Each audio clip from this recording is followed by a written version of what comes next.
Hello बच्चों, कक्षा 12 भौतिक विज्ञान में हम लोगों का लेसन चल रहा है वैद्युतधारिता। और वैद्युतधारिता में आज हम लोगों को पढ़ना है आवेशों का पुनर्वितरण। कोई आवेश जब एक चालक से दूसरे चालक पर वितरित होता है तो किस प्रकार उसका वितरण होता है, वितरण के बाद कॉमन विभव क्या होता है, एनर्जी लॉस क्या होती है, ये सारी चीजें आपको पढ़ना है। देखिए, मान लीजिए दो चालक हैं, यह है चालक ए और यह है चालक बी। ये दोनों चालक हैं। सबसे पहले इन्हें हम रखेंगे कुचालक स्टैंड पर। ये जो स्टैंड है ये आपका कुचालक है। इसको कुचालक इसलिए लेते हैं कि जब हम इस चालक को आवेशित करें, आवेश दें, तो अगर ये चालक डायरेक्ट पृथ्वी की टच में है तो इसको दिया गया आवेश उदासीन हो जाएगा, ग्राउंड हो जाएगा पृथ्वी में। इसलिए हम इसे स्टैंड पर रखते हैं, कुचालक स्टैंड पर। अब ध्यान दीजिए, मान लीजिए इस चालक को हमने आवेश दिया Q1, तो इसका जो वोल्टेज है, विभव, ये हो जाएगा V1 और इसकी धारिता हमने मान लिया C1। और इस चालक को जब हम आवेश देते हैं Q2 तो इसका विभव होता है V2 और इसकी धारिता है C2। अब ये दोनों चालक अलग अलग हैं, मतलब ये दोनों आपस में टच नहीं हैं। जब इन्हें हम आपस में संबंधित करेंगे, एक दूसरे के टच में लाएंगे, तब जिस चालक पर आवेश का मात्रा अधिक होगा उस चालक से आवेश कम आवेश वाले चालक की ओर स्थानांतरित होगा। मतलब अधिक विभव जिस चालक का होगा उस चालक से कम विभव वाले चालक में आवेश का स्थानांतरण होगा। और स्थानांतरण आप जानते हैं तब तक होता है जब तक दोनों चालकों का विभव बराबर न हो जाए, या दूसरी भाषा में कह सकते हैं कि जब तक दोनों चालकों पर आवेश का मात्रा बराबर न हो जाए। तो देखिए, अब इन दोनों चालकों को हम एक सुचालक तार से जोड़ देते हैं। जब हम इन्हें सुचालक तार से जोड़ेंगे तो आवेश अधिक विभव वाले चालक से कम विभव वाले चालक में स्थानांतरित होगा। और यह तब तक होगा जब तक दोनों का विभव बराबर न हो जाए। अब मान लीजिए कि चालक ए से चालक बी में आवेश का स्थानांतरण हो रहा है। अब ये तब तक होगा जब तक दोनों का विभव बराबर न हो जाए। अब मान लीजिए दोनों का विभव बराबर हो गया और दोनों का जो कॉमन विभव है वो हो गया V। दोनों आवेश चालकों का बराबर बराबर विभव हो गया, बराबर कॉमन विभव V। तो इस प्रकार अगर हम इस दोनों चालकों का उभयनिष्ठ विभव, कॉमन विभव निकाले तो देखिए कितना आएगा। सबसे पहले हम लोग निकालेंगे चालक का उभयनिष्ठ विभव। इसका उभयनिष्ठ विभव हो जाएगा V बराबर, उभयनिष्ठ विभव का मतलब होता है कुल आवेश बटे कुल धारिता, कुल धारिता।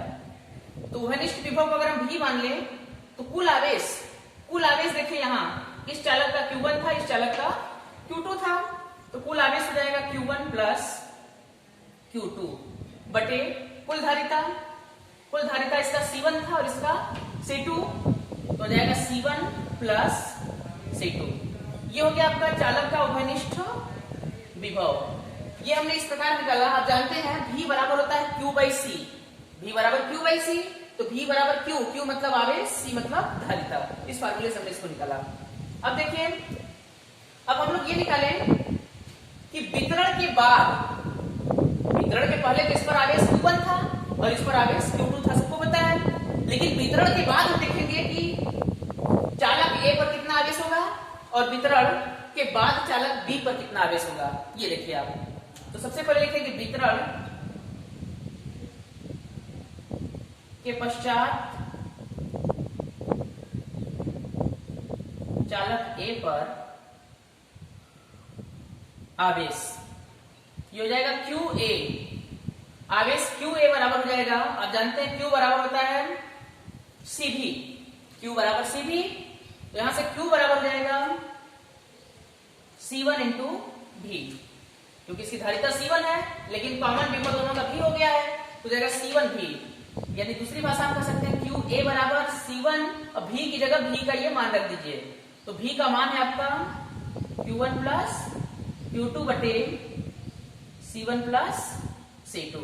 तो वितरण के बाद चालक A पर विभव हो जाएगा C1 इंटू V, यानी Q1 प्लस Q2 बटे C1 प्लस C2। ठीक इसी प्रकार वितरण के बाद चालक B पर आवेश, यहाँ लिखेंगे वितरण के बाद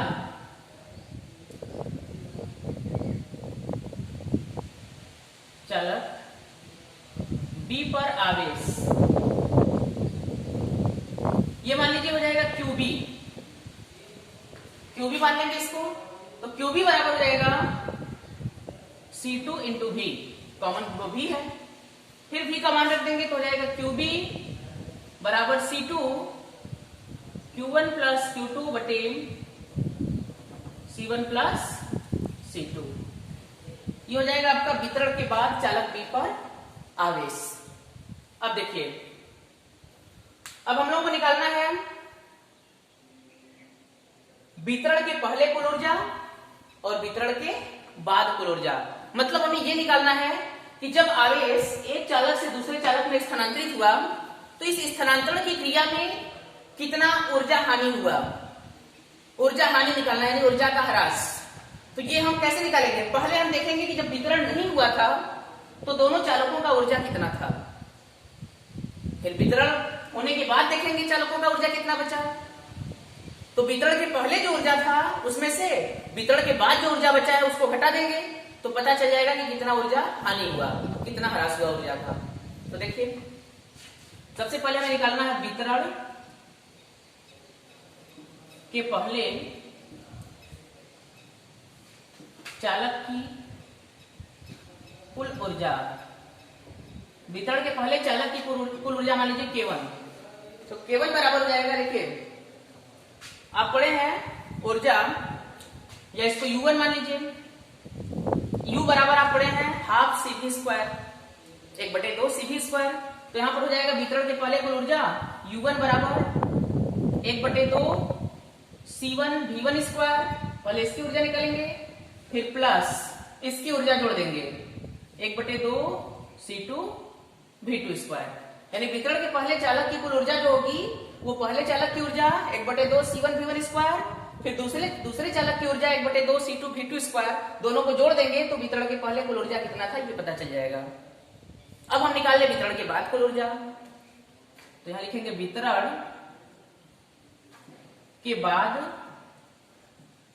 कुल ऊर्जा। वितरण के बाद कुल ऊर्जा देखिए क्या है, U2 मान लीजिए, तो U2 बराबर हो जाएगा 1/2 C1 V square plus 1/2 C2 V square. देखिए धारिता तो C1 C2 है दोनों का, लेकिन वितरण के बाद आप देखें कि कुल विभव कॉमन हो गया V, इसलिए हम दोनों में कॉमन विभव V लेंगे, V1 V2 नहीं लेंगे। ठीक है, तो 1/2 C1 V square plus 1/2 C2 V square. इस प्रकार अगर हम इसको देखें तो ये हो जाएगा U2 बराबर 1/2 V स्क्वायर, कॉमन हो जाएगा दोनों में, यहां बचेगा C1 प्लस C2। ये हो जाएगा वितरण के बाद कुल ऊर्जा। अब हमें निकालना ऊर्जा में ह्रास यानी ऊर्जा हानि, तो लिखेंगे ऊर्जा में ह्रास, ये हो जाएगा U बराबर U1 माइनस U2, यानी वितरण के पहले कुल ऊर्जा माइनस वितरण के बाद कुल ऊर्जा।